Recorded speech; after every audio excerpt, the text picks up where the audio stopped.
আজকে আমাদের যেটা মোস্ট ইম্পর্টেন্ট জিনিস, আমি যেটা প্রথমে বললাম যে কুঁচকিতে ব্যথা হওয়ার মেন কারণ কিন্তু হিপ জয়েন্ট।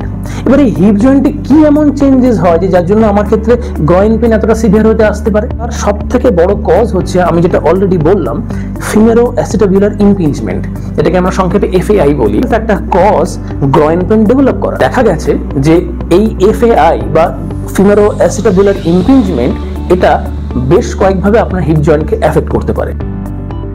প্রথমে আমি বললাম ফিমেরো মানে ফিমার, সেক্ষেত্রে ফিমোরাল হেড বা ফিমোরাল শ্যাফট, এই দুটো জায়গার যে কোনো একটা ডিসফাংশনের জন্য বা প্রবলেমের জন্য বা স্ট্রাকচারাল ইস্যুর জন্য এক্ষেত্রে কিন্তু কুঁচকিতে ব্যথা হতে পারে, সেটাকে আমরা বলি ক্যাম লিশন। তো এটা একটা কজ এফএআই এর মানে ফিমোরাল অ্যাসিটাবুলার ইমপিঞ্জমেন্টের। আর দ্বিতীয় কজটি সেটা হচ্ছে ইটসেলফ যদি কোনো প্রবলেম যদি আমার অ্যাসিটাবুলার রিংয়ে যদি হয় বা এই ঢাকনাটা যদি খুব চেপে যদি বসে এই ফিমোরাল হেডের উপর, তাহলেও কিন্তু এখানে একটা ইমপিঞ্জমেন্ট, একটা টাইটনেস কিন্তু ডেভেলপ করবে এবং আপনার যে হিপ জয়েন্টের যে মোশন সেটাকে কিন্তু খুব একটা ইজিলি হতে দেবে না। এটাকে আমরা বলি পিনসার লিশন।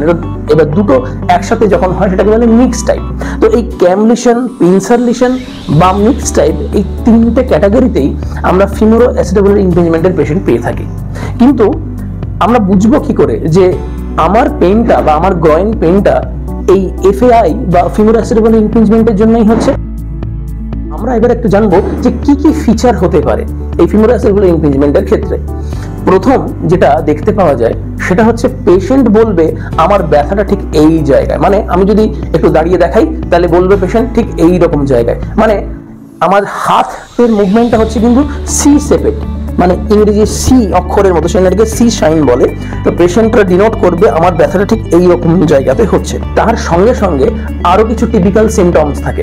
পেশেন্টের যে সিমটমসটা ফিল হয় সেটা হচ্ছে যদি আমি পা ভাঁজ করতে যদি যাই বা যখন আমি পাটাকে বাইরের দিকে যদি ঘোরাই, মানে এই ভেতরের মোশনটা যদি আমি করি, তাহলেও কিন্তু আমার একই রকম ভাবে ব্যথা আমার হয়। তার মানে কি, আমি যখন প্যান্ট পরতে যাচ্ছি বা আমি বসে মোজা পরতে যাচ্ছি, যেখানে আমার হিপ ফ্লেকশন বা আমাকে কুঁচকি যেখানে ভাঁজ করতে হচ্ছে, সেই সমস্ত কন্ডিশনগুলো কিন্তু ভীষণ পেনফুল হয় এই গ্রয়েন পেন যাদের আছে। এবং টিপিক্যালি যারা এই ফিমেরো অ্যাসিটাবুলার ইমপিঞ্জমেন্টের পেশেন্ট যারা হন, তাদের ক্ষেত্রে এই দুটো মুভমেন্ট মানে এই কুঁচকি ভাঁজ করা, হিপ ফ্লেকশন এবং ভেতরের দিকে পাটাকে ঘোরানো বা এইভাবে বসার চেষ্টা করার সময়, পায়ের উপর পা তুলে বসার সময় সব থেকে বেশি ব্যথা কিন্তু অনুভব করে থাকে।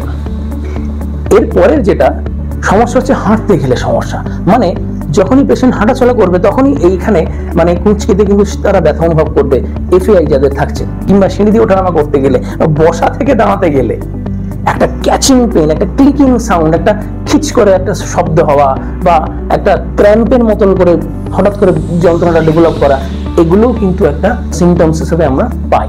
তো এফএআই বা ফিমোরো অ্যাসিটাবুলার ইমপিঞ্জমেন্টের মেইন যেটা কারণ সেটা কিন্তু হিপ জয়েন্ট ইটসেলফ।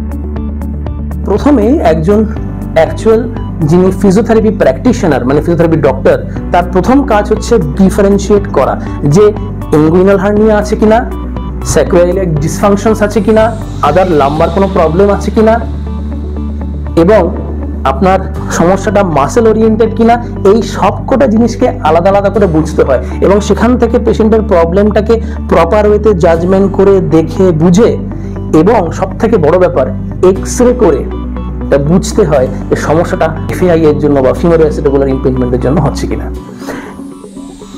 ফিমোরো অ্যাসিটাবুলার ইমপিঞ্জমেন্ট হয় তাহলে সেক্ষেত্রে আমাদের প্রথম যেটা করতে হয় সেটা আমি অলরেডি বললাম, এক্সরে করা, কিছু কিছু ক্ষেত্রে এমআরআই করতে হয় এবং বুঝতে হয় যে আপনার ফিমোরাল হেডে কতটা সমস্যা ডেভেলপ করেছে বা অ্যাসিটাবুলাম রিংটাতে কতটা সমস্যা ডেভেলপ করেছে, কোনো রকম স্ট্রাকচারাল সমস্যা আছে কিনা, এবং সেই অনুযায়ী কিন্তু আমরা ট্রিটমেন্ট করে থাকি। এরপরের ভিডিওতে আমরা এর রিলেটেড এক্সারসাইজগুলোকে নিয়ে আমরা আলোচনা করব। তো অবশ্যই করে ফলো করুন আমাদের page pain to cure and rehab. ধন্যবাদ।